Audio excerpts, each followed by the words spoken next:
Hey guys, today we're going to see sprouting in moong seed. So what do I have here is a bowl wherein I have kept some green grams, we also call it as green moong, and some water. So what I'm gonna do is I'm gonna soak these green moongs in water for like 6-7 hours. So I'm gonna put some water into it till all of them completely get immersed into the water. Alright, now I'm going to keep this bowl as it is for some 6-7 hours, and let's see what happens then after 6-7 hours.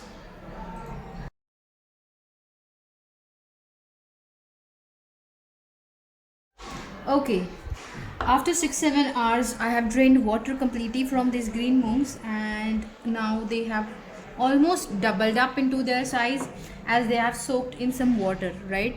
So we all know for germination the seed requires air, water and warmth.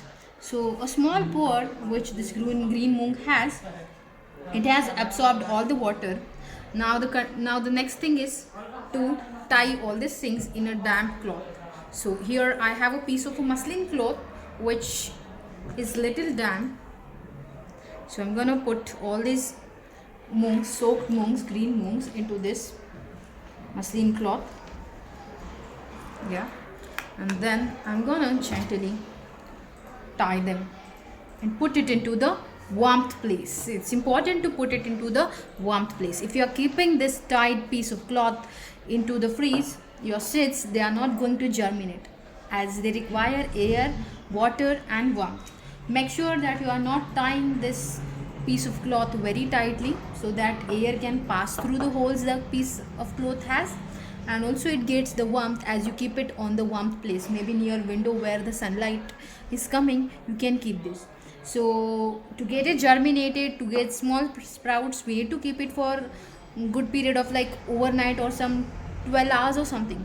So what happens in the next step, that I'll show you maybe after some 12 hours or something.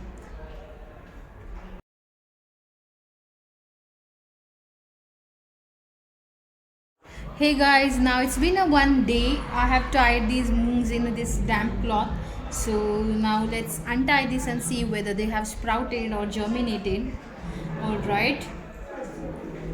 Oh yes. So as we can see, there are some small tiny thread like structures. They are emerging from these seeds, as you can see here. Right? These are some tiny thread like structures arising from the seeds. These are nothing but the sprouts, we call the germinated seed. Now this white thread like structure is then going to develop into a root as this develops into a plant. We call these as sprouts, right? And these are very healthy. One can include them into their diet as raw food. Of course, it is high in protein than the normal seeds, right?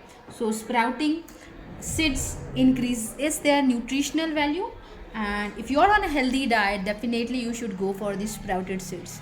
I hope you have understood how the sprouting can be done into the seeds, right? Similarly, you can go for sprouting the other mock beans, we call it as matki, or some kabuli chana, pigeon pea, etc. kind of things, so that's it for today's video. I hope you found this very helpful and interesting, and next time whenever your mama is gonna go for sprouting, I'm sure you can help her too, right? So bye bye.